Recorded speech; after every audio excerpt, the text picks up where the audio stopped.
Assalamualaikum warahmatullahi wabarakatuh.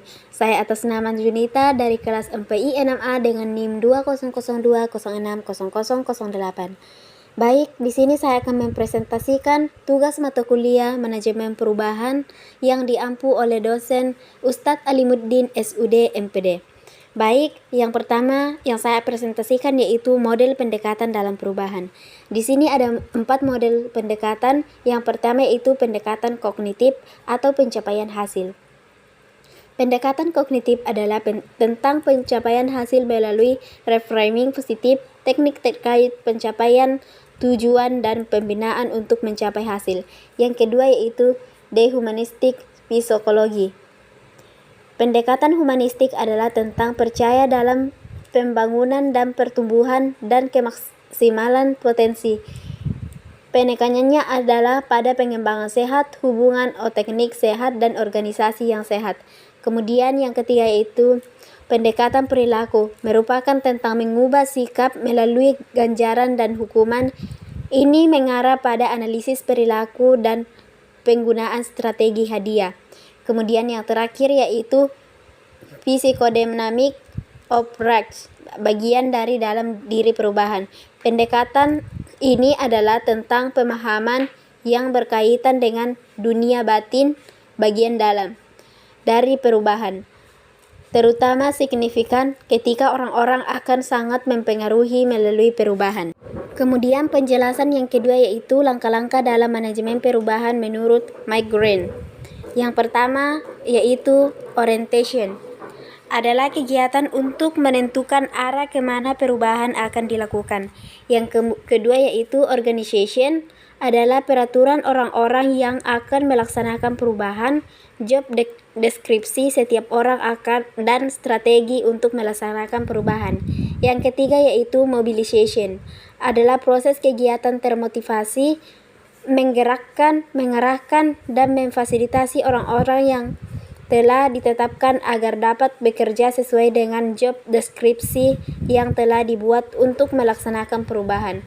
Yang keempat yaitu implementasi, adalah suatu proses kegiatan untuk melaksanakan perubahan, rencana perubahan yang telah dibuat. Yang kelima, transition,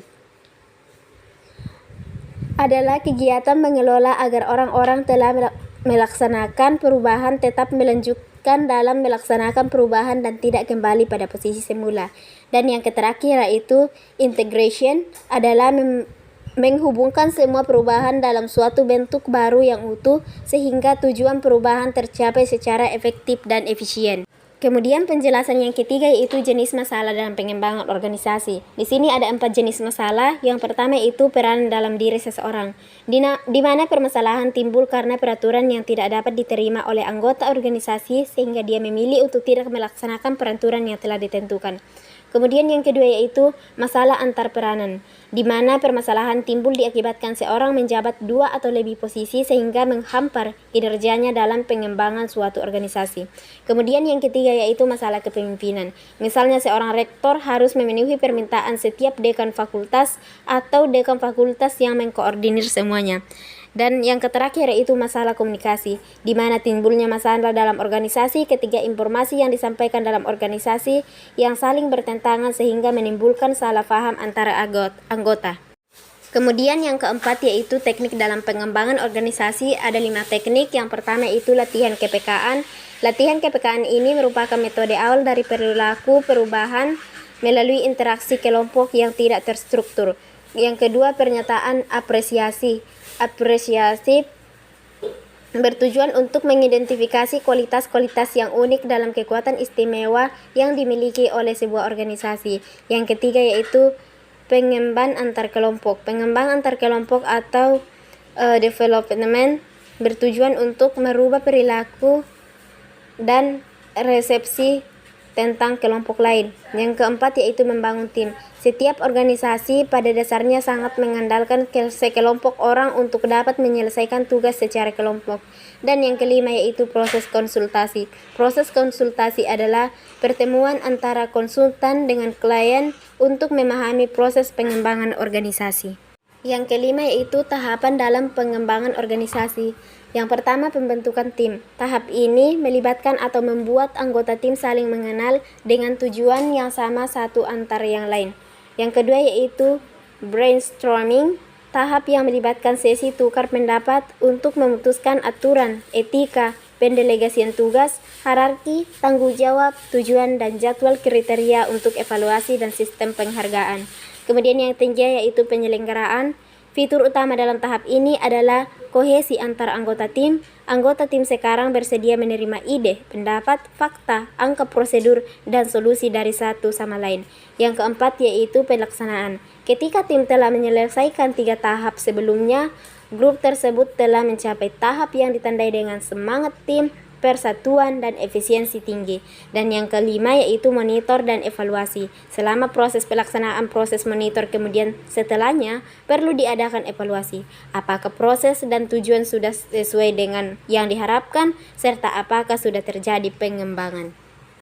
Yang terakhir yaitu analisis SWOT, implementasi teknologi finansial terhadap kualitas layanan perbankan di Indonesia.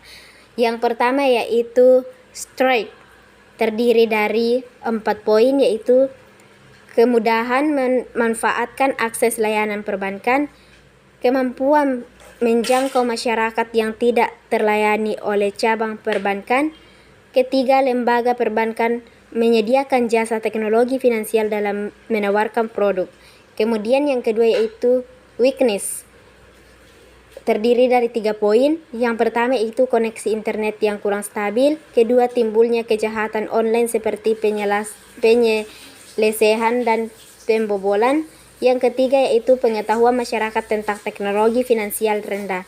Yang ketiga yaitu opportunities, terdiri dari 2 poin. Yang pertama, kesadaran masyarakat yang mulai timbul menggunakan jasa finansial perbankan. Yang kedua, adanya otoritas jasa keuangan meminimalisir kejahatan online. Kemudian yang terakhir yaitu threats, terdiri dari 2 poin. Pertama, kurangnya kualitas sumber daya manusia perbankan. Yang kedua, adanya transaksi lintas negara menimbulkan kompetisi menarik perhatian masyarakat menggunakan jasa pendidikan.